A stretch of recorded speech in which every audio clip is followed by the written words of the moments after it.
Hello and welcome to today's episode of the Grow My Salon Business podcast. I'm your host, Anthony Whitaker, and as always, it's great to have you here with us today. Thank you for the compliments regarding the podcast. I really do appreciate it. And if you're one of those people who haven't yet left us a review for the podcast, I would love it if you took 5 minutes and did it, because ratings and reviews are extremely helpful. They do matter in the rankings of the show, and it certainly helps other people to find the podcast. And I also love to hear what's been helpful. All you need to do to leave a review is go to the Apple Podcast app and search Grow My Salon Business, scroll to the bottom of the page and leave a review, and you would make us very happy. So with all that said, on with today's show. Now, my guest today is a great hairdresser. He's also a very accomplished educator, a great entertainer, extremely funny. He's a great friend of mine, and he has a stutter. And the most wonderful thing about it is that he couldn't care less. So in today's podcast, we will discuss happiness, stuttering, and overcoming the challenges that life throws at you. So without further ado, welcome to the podcast, my good friend, Oscar Bond. And I'm very glad to be here, Anthony. It'll be a joy speaking to you. Yeah, it will be. It's been a long time coming, this. So today we're going to talk about an area of expertise that I actually have never focused on the podcast before, but it's something we all want, and that is happiness. And in general, we talk about mental health more than ever these days, but we never really talk about happiness. And you are the absolute king of happiness. Despite what life throws at you, you're always happy, you're always funny. And as a result, you're liked wherever you go. And in this industry, I think that being happy and being fun to be around and being liked will definitely take you a long way. So let me ask you this question. I've known you now for over 40 years, which is a very long time. And I've actually never seen you in a bad mood. I've never seen you angry. I've never even really seen you a bit sullen. You know, you're just one of these people that are few and far between, but you're always in a good mood. You're always happy. You always make me laugh. And what's more, you make me stutter too, which is what might turn into a little bit of a problem. So I want to ask you this question. Is being happy just a gift that you were born with, or is it something that you consciously work at? I think a little bit of both. Number one, I was dealt a really good hand when it comes to family. You know, I come from a really good family, never any drama. I did lose a sister in a car accident, but other than that, it was a Brady Bunch upbringing. And I think I told you last week, like if anything bad happens, if I went home to my mum and said, "Mum, I've got a bad kidney," she'd be like, "Oh, you want a cup of tea?" Like you're just taught really early on that you're not, like there's always someone much worse off. And I think my parents always saw the good side of things. It wasn't until I started working I realized how important being in a good mood is. And I think it happened when we were assistants. I don't know who I was assisting, but they weren't very good with clients. And they kind of said to me, "You better be happy because I'm effing grumpy." And that's how it kind of all started. And I realized I'm just never really in a bad mood. I get down for a day, but never days, you know, Yeah. So I don't know. I kind of married someone brilliant, but is everything that I'm not. So miserable, unhappy, angry. No, it's no. She's absolutely brilliant. But maybe that's the reason why she got attracted to me as well, because I'm always happy. Okay. So I get angry every now and again. I get angry at myself versus others a lot more. You know, when you like what you said, like you forgot to press the record button, stuff like that drives me nuts, and it happens more and more and more. Well, and I haven't stuttered once. Well, yeah, we're early days so far. I mean, like I said, we've known each other for a very long time. I've stayed at your house. I've spent a lot of time with you, but I've never, ever seen an unhappy, version of Oscar. What is it that makes you happy? That's impossible to answer. I tell you what makes me happier is when things kind of just go, like when you wake up in the morning and the kids are the same kids they were the night before, Wendy's the same as she was the night before, like things are normal, but every day stuff hits you. And I've kind of learned that it's not going to kill you. There's never a spaceship about to blow you up. So it's kind of, I don't know what it is. It's not that I don't care about things. I do care about things. but I don't let things really bother me. Like Okay. bad things. Yeah. And I think also when you put what you chuck out there comes back. So if you chuck out kind of happiness, I do have one key. I'm good at remembering people. Like I'm not very bright. I didn't do very well at high school, but if I meet someone I haven't seen in 30 years, I'll remember something about them. And I didn't know I was very good with people as a kid at all. I wasn't destined to be. I think that's how you go into hairdressing when you're not destined to be much. Like you're looking to find something. And I think those early trainings at Sassoon really gave me everything I needed of what I wasn't. I was already a happy kid. So it's hard becoming happy. That's the key. And I think everyone's aware of mental illness, but you got to realize like everyone has it. I got it. You got it. It's just different degrees. So maybe I've been pretty good on the old mental health side. Physically, needs a bit of work. Like I'm not the fittest person out there. I'm not the best looking person out there. I'm not the tallest. So I think the one thing I've got going for me is a good old happy smile. I don't really know. Like it's. I think you wonder. I was really lucky early on because I see kids go through it now where you want to be everything you're not. You want to be taller, you want to be better looking, you want to be this, you don't want to stutter. Then one day you just kind of like, this is it. And I think sometimes there was a time, can't remember who it was, but it was someone important, whether it was the owner of Vader or someone at Sassoon, but they said, if you just, people like you, don't try and be anybody else.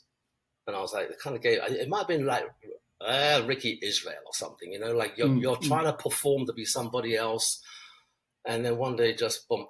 And I was lucky because I think that's what turned the corner.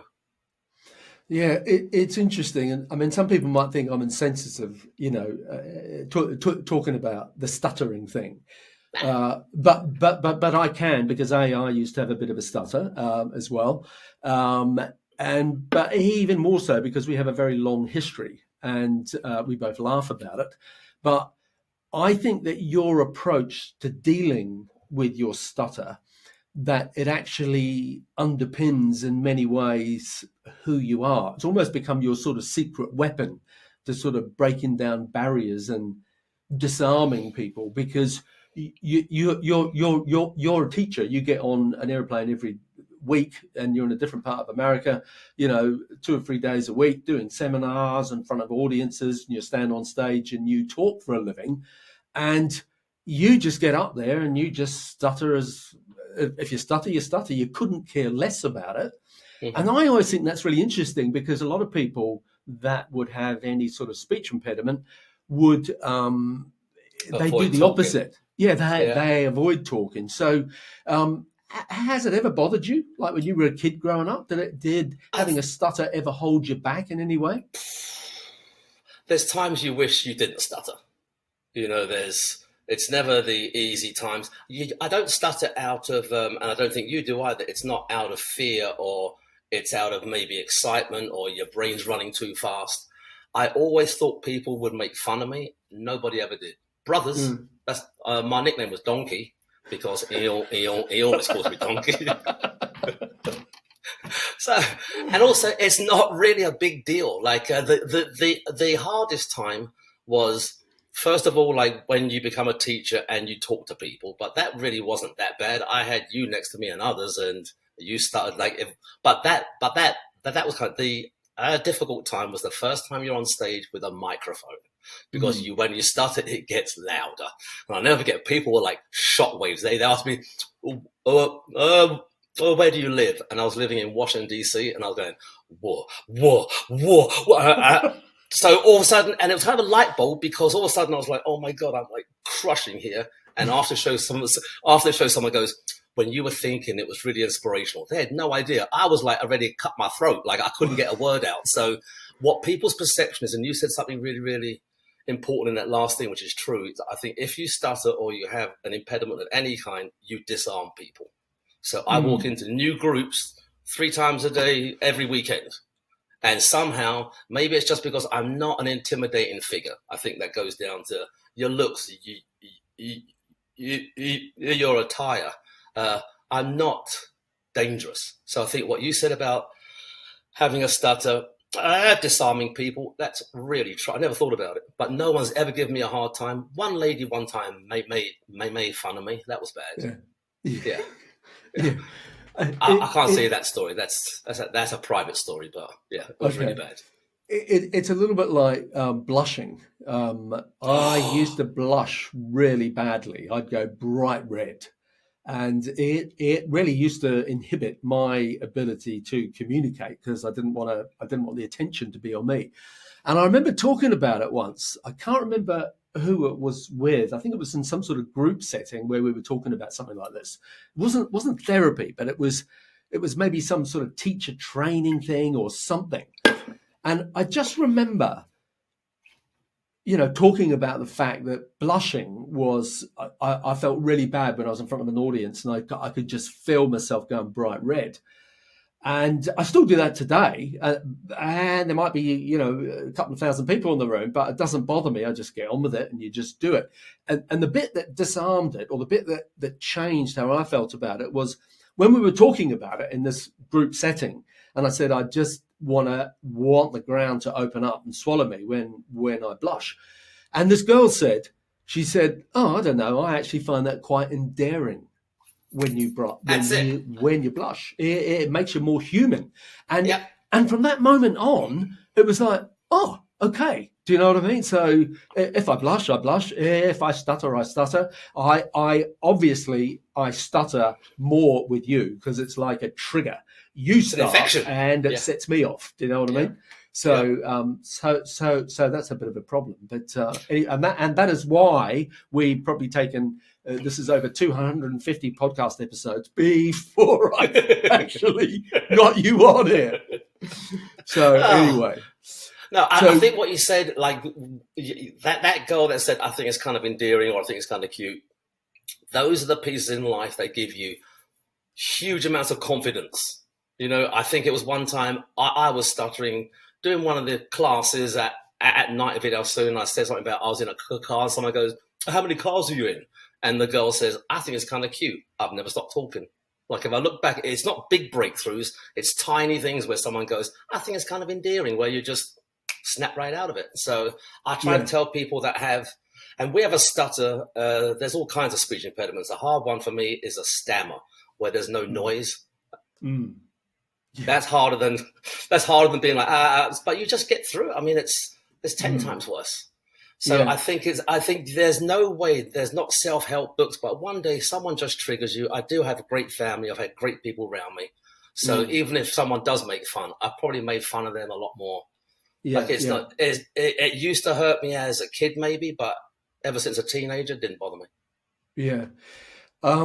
I hadn't got this written down, but it just occurred to me to think about this in this context, in that anyone you talk to who knows you, I was talking to someone this morning, Eric, who said to me, oh, Oscar's the funniest guy in the world.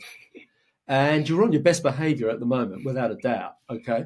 But a lot of people would say that about you, that you're very, very funny. Whenever I'm with you, you make me, laugh my head off just constantly. You find humor in everything. So I'm trying to make a connection between Oscar the comedian and Oscar the stutterer. Did the stuttering, is there a connection? Do you know what I mean? I think you know how when people get bullied at school, so they learn to be funny as a survival mechanism. Yeah. Did you learn to be funny and make fun of yourself so that people would like you instead of give you a hard time? Yeah, I think I had enough people making fun of me when it came to my brothers, and that's not bullying or bad or anything. I mean, my older brother's lost his hair, and my other one's a bit chunky, so it all comes back round. No, it's but I think as a defense of when you stutter, you would make fun of it, so people don't laugh at you; they laugh with you. I think that never really thought about it, but I've never stuttered and someone been like one time, not good. Was in Japan, man. Not good. You speak funny. One of those things like, oof. Yeah. Not allowed back for a number of years, but there you go. It's all okay. No, it's, it really, I don't know. I mean, if I meet someone that stutters, you really don't have a bad stutter until we talk. But if I meet someone that's worse than me, I can't even talk to them. Like I'd rather just turn away and be like, "Hey, you'll do great," Like otherwise, it's just that it's like a mechanism where, yeah, clickers. But Yeah. but those things kind of roll off me a lot more than other things. Like the things that are painful to me is, I don't know, when you're not liked. There's not many people that don't like me, and the people I don't like, I know why they don't like me. But there was a craving through a big chunk of my career where you had to be liked, and that's not really important at all. You keep your own path. I learned that kind of late. I learned that through Wendy. She's really good like that. Yeah. Well, it's like what you do for a living. I mean, we've both been teachers for a long time, standing in front of audiences, etc.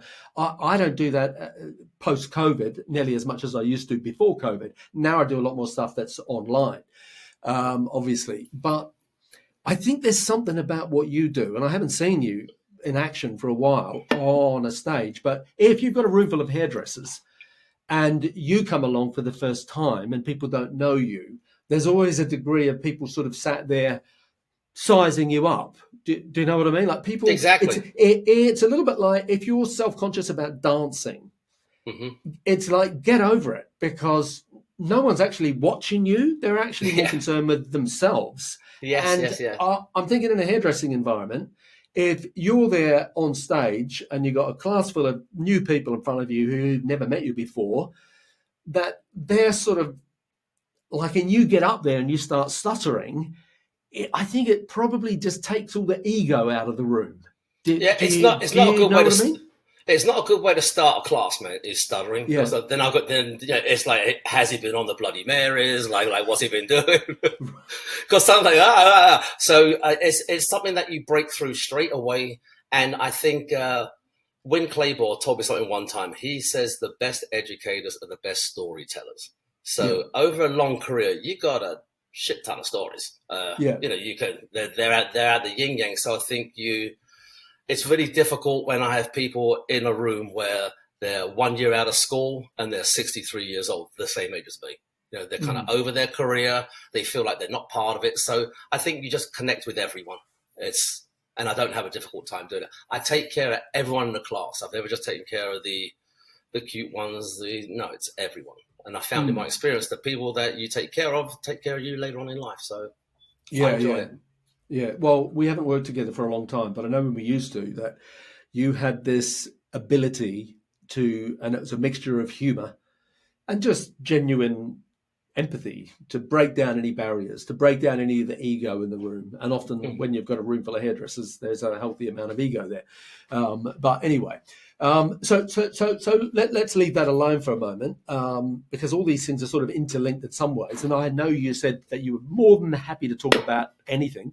And a lot of people will know that of your journey in that, you started with me at Sassoon's in London, literally in the same week in 1980 or whenever it was.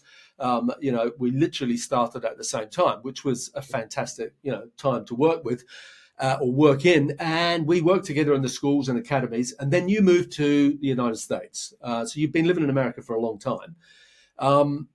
And then you had a salon for a number of years. It was only the one salon you had, wasn't it? Only one salon. And prior to that, I came out because I fell in love, and I liked the US, and the US was good to me. I had no idea there was going to be, the big key for me was I wasn't very good in the hair salon. I'm slow. I don't do color. So I got back into doing some night classes, and that led to more classes, and that's how it all kind of started. And the big break was getting picked up by Aveda.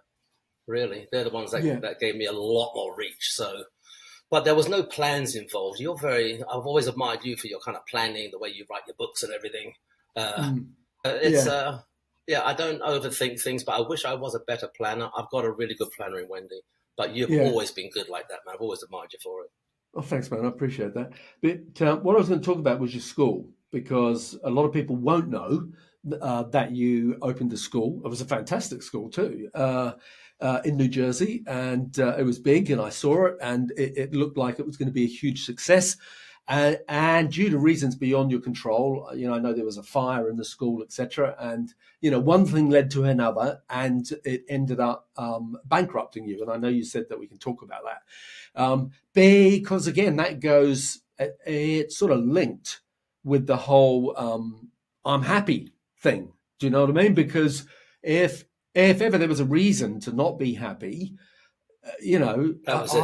I would have thought, going bankrupt would be high on that list. I mean, you've got a wife, had 2 young kids at the time, you had a house, and you had the school with a business partner and all that sort of stuff.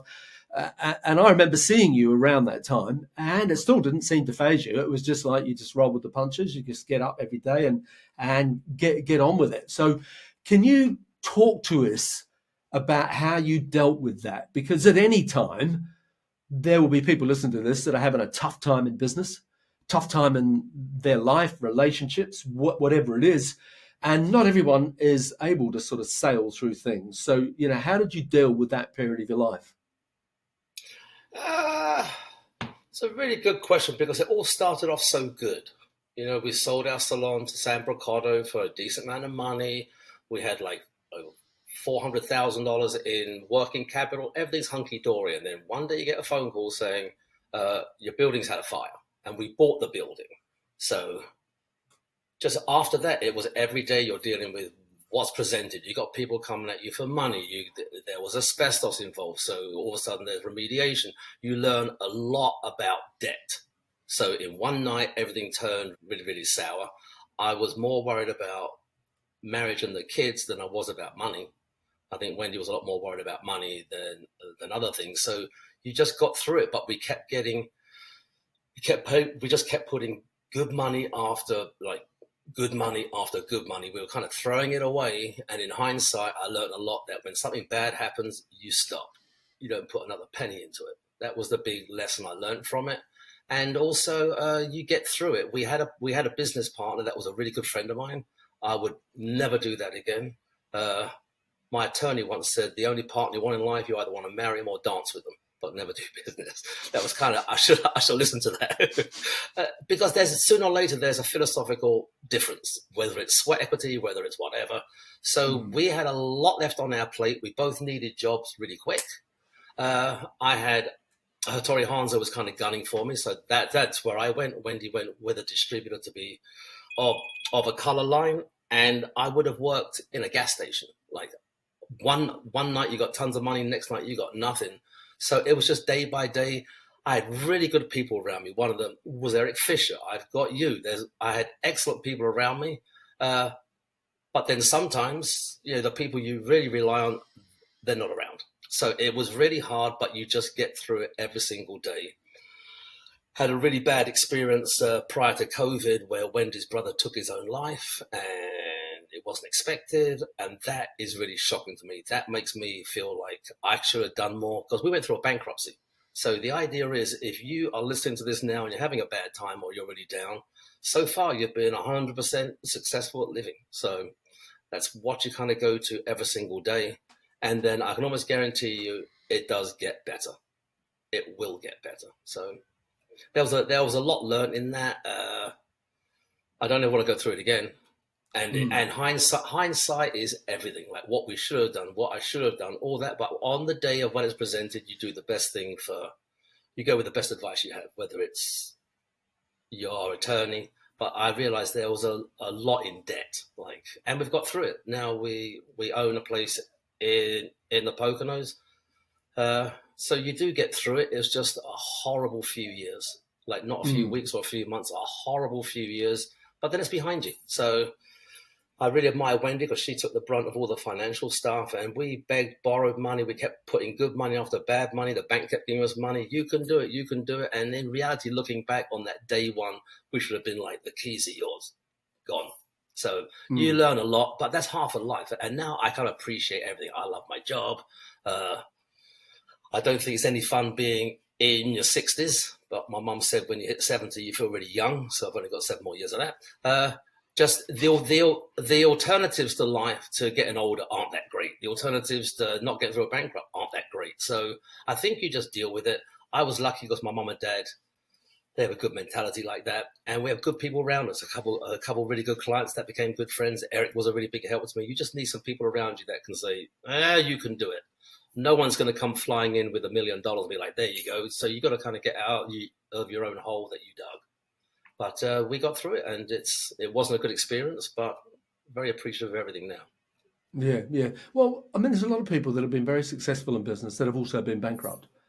And they all say that they were better off for it at some level, that they learned a lot about themselves, etc. You learn a lot of what you should have done, but at the same time, I didn't know. So you think of bankruptcy, it's a really bad word, but it's there for a reason. So there's people that go bankrupt, which I don't agree with because they could pay their bills, but there's others we would never have got out of the debt ever. So you go bankrupt to give you a fresh start. And I've never had to go through a recovery of drugs, alcohol, anything like that. But that was a recovery. Like you start back down, like your credit goes from here. Credit rating is really important.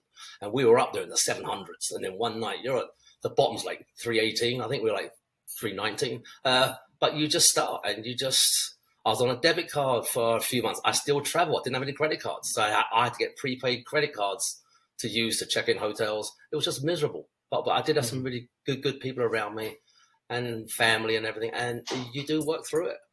Yeah. I think, sorry. No, I was just going to say, what did you learn about yourself? Nothing kills you. You know, so many worries. Like the moment we knew we were going to go through a bankruptcy and we lived in a really nice house, we left that house. And we rented another house. We could have stayed in that house for another 5 years and not paid mortgage. But you've got these things hanging over you. You just want to deal with them. So the moment we were like definitely going to go through the bankruptcy, and it was a horrible experience because it was big. If it's small, like if you can't pay for your car, signed off. But if it's big, they went through not family treasures, but Wendy's great aunt silverware, like everything. You're allowed your wedding ring and one other ring. Other than that, everything's taken. Kind of bad, but you go through it, and then you hear about the worst thing for us was it was later on in life. Like I was 50, like 49, 50.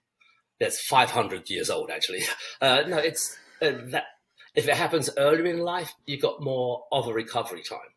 And a really good friend of mine, John Paul, who's very, very successful. He went through a bankruptcy early on in life in his 30s, and he said it's going to take like 6-7 years, and that's exactly what it did. It was a hard struggle. And we'll never have what we had before, but life it's good. I've got two great kids, a great wife, a dog that's patting outside, Audrey over there. So things can't be. You just get through things. Like there's loads of people that wouldn't have got through it, and you kind of think like the alternative wasn't good. Yeah. Really wasn't. We both mentioned Eric a couple of times, and you mentioned him as being someone who was like, having good people around you, and you have a huge network of people because of the fact that you travel every week and you're standing in front of audiences every week. You go to every state in America, and you're very well known. And so you get to see some incredible businesses and meet some incredible business owners. So what do you see that really sets successful people apart? When, you meet people that have got a great salon business, what is it about them that sets them apart from everyone else, so to speak? I think anyone, especially salon owners, school owners that are very successful, are very driven, like laser focused. It's not like they wake up in the morning. No, they get up early. They read books. They do the best they can. The people I admire, especially someone like Eric, is because he's got family of 4 kids. He deals with all the same crap that we all deal with and has a fantastic business where people love him. So he hasn't had to really, he's had to work on his business, but he has people. There's Van Council in Atlanta, the same thing. People never quit. So when you just have people that work for you, so he's got 4 salons. I just see them as deep down, they have good core values, whether it's faith, family, good business practices. And they kind of like Eric, like you, has always been the same person. It's not like, oh, Anthony, you've got, you're wearing a bra. Lovely. Like, no, it doesn't. He's always been, good luck to you, man. 2 thumbs up. It's kind of, he's been a normal person, deals with normal stuff, and even people that you think are super, super successful, they deal with crap all day long. So it's just life. It doesn't matter where you are, you're going to deal with that. So it's how you kind of deal with all the crises in your life. I've always been blessed with good health, good kids, good family, good friends. And it's not all luck, because you do get to choose who is around you. Yeah. No, you just mentioned another one with Van Council, and Fantastic. I've had Van on the podcast. Another one is David Wagner. Fantastic. Jude, yeah. And Eric. Yeah. They've all got these incredible employee-based businesses with an incredible culture, and they're big businesses. Jute in particular, and Van Council, big businesses. And they seem to be as successful today as what they've ever been in an environment which has become very much about independence and very much about, salon suites and all that. And so I look at businesses like theirs as flying the flag for, if you're going to do a commission-based salon, do it like this, because this is a real business. Because they've got phenomenal businesses. I'll put links in the show notes of today's episode for people to go back and listen to those podcasts, because, they're really inspiring business owners and stuff. So I'm always looking at them, whether it's those guys, whether it's people in America, people in Australia, people in Europe, the UK, whatever.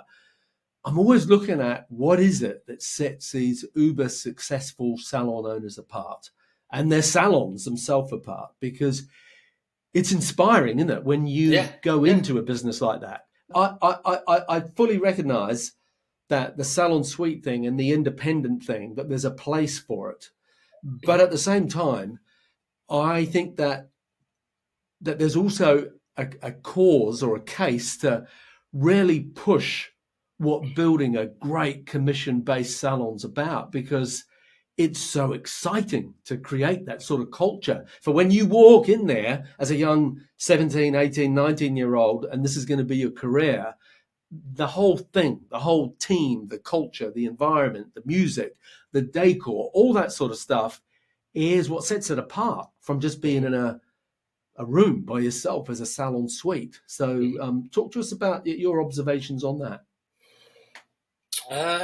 It very much happened from West Coast to East, where commission salons started to wind down and independent started to wind up. And that was a few years ago. And bear in mind, I've been to every state twice, so I've got kind of a good bearing of it. To have a very successful salon like a Van Michael or an Eric Fisher or a Jute, you need really good leadership, and that's lacking. There aren't enough Vans, Erics, people around. It's also they're having a really hard time as well. That they're having a hard time getting staff. Years ago, they were the ones. So give me a minute. I'm going to read you something from Mario Tricosi's Salons and Schools. It's a big chain of salons. They're very, very wealthy. Hold on. It's in my bag. This thing here, Tricosi Salon and Spas. They're a really big network. And this was the Midwest show. There's a booth, like a big booth. And it costs a lot of money to get a booth. And their booth is to hire staff. It's the first time I've ever seen it at a show where they're trying to hire people walking around the show.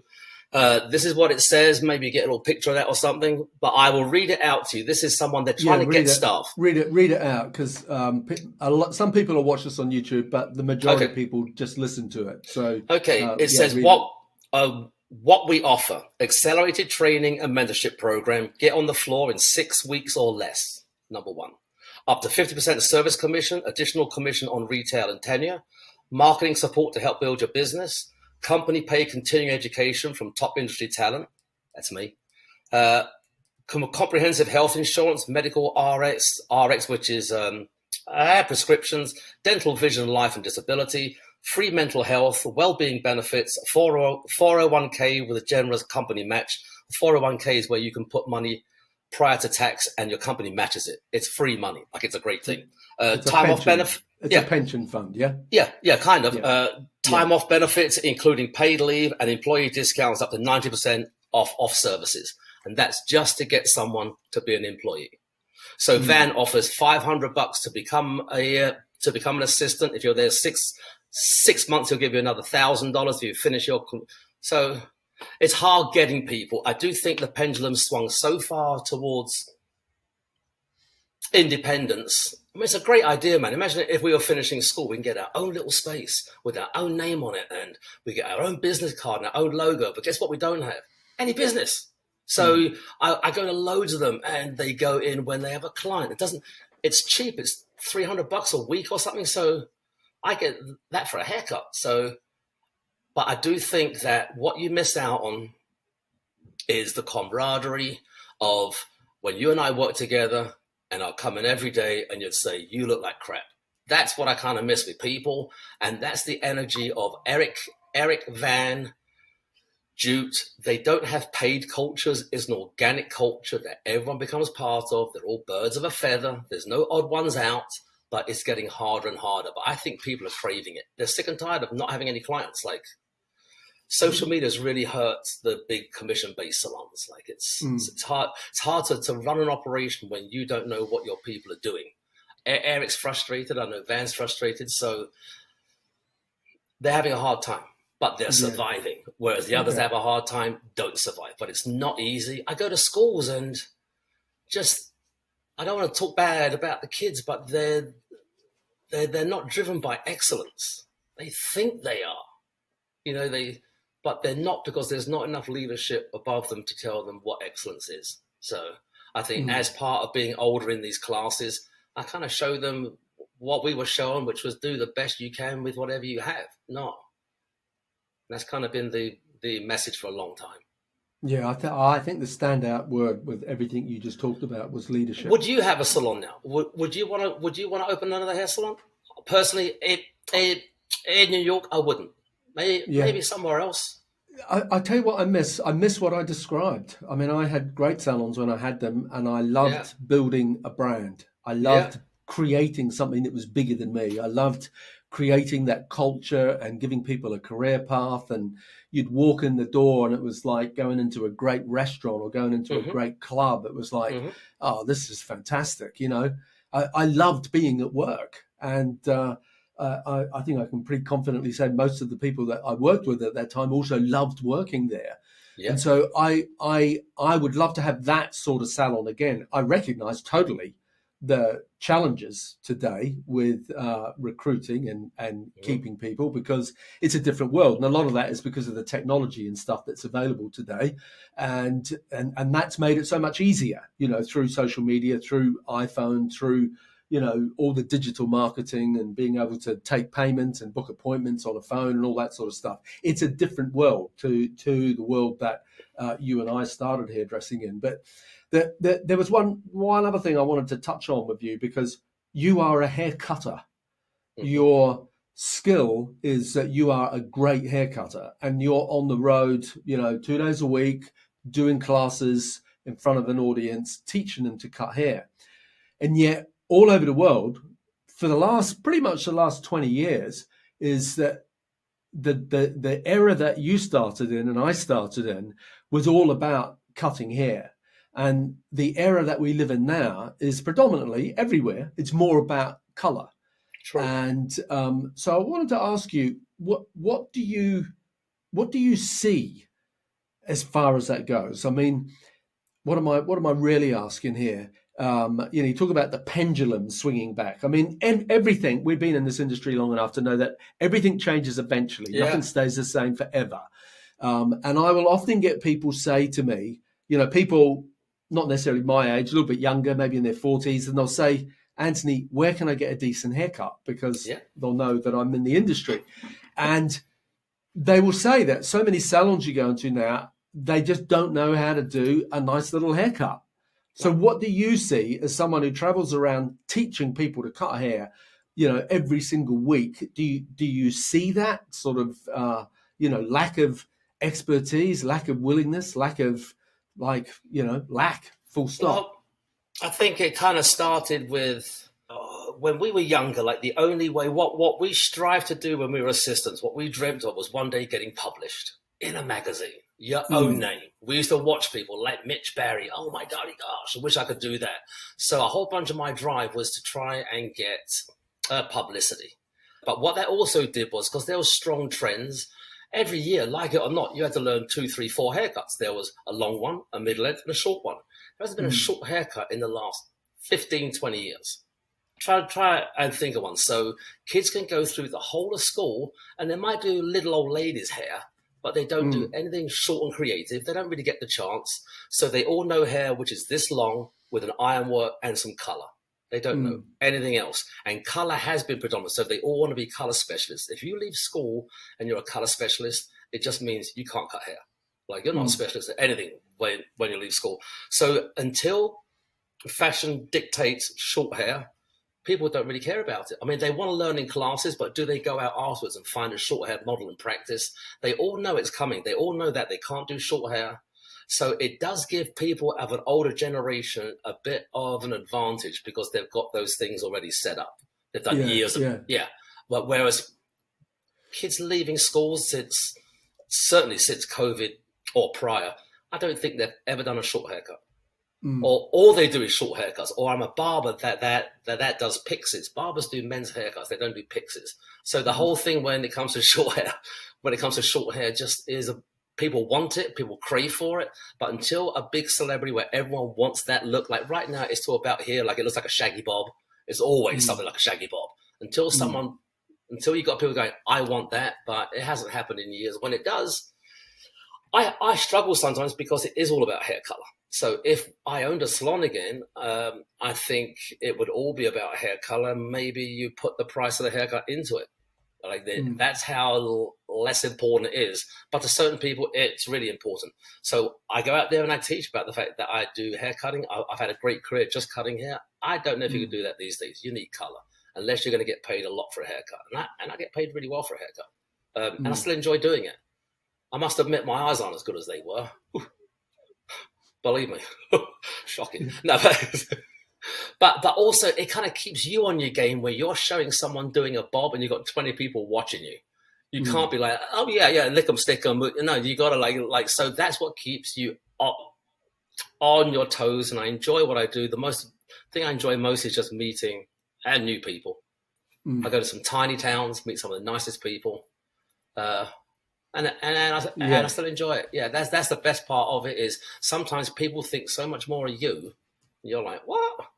Yeah, that's actually taken us full circle back to where we started. That's your thing, isn't it? You love meeting new people. Yeah. Not everyone does.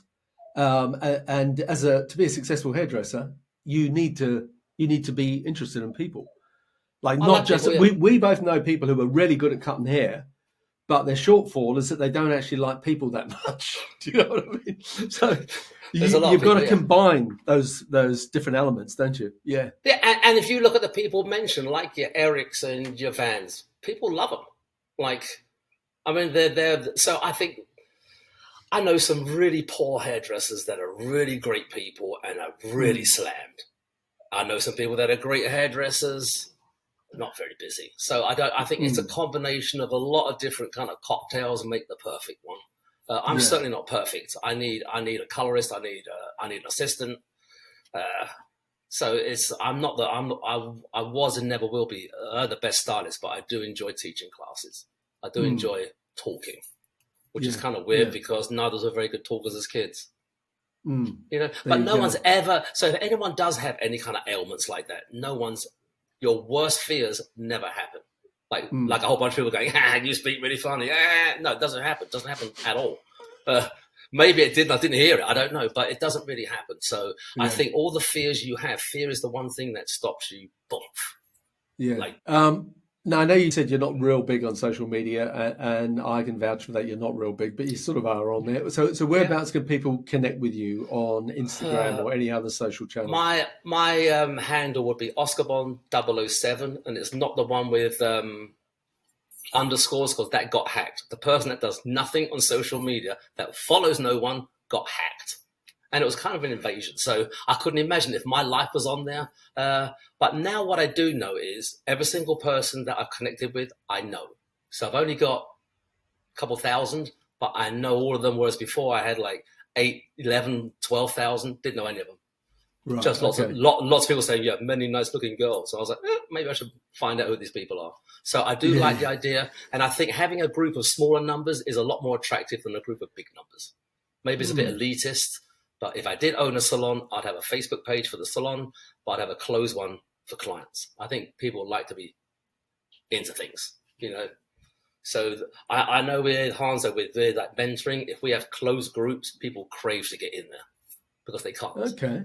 Yeah, that's interesting. I look at numbers totally the opposite way. Like I would much rather be part of the Leica group than part of something like the Kodak group. Right. Okay. So it's Oscar Bond 007, no underscores. No, right below it's the same picture with underscores. Yeah, right, that's not me.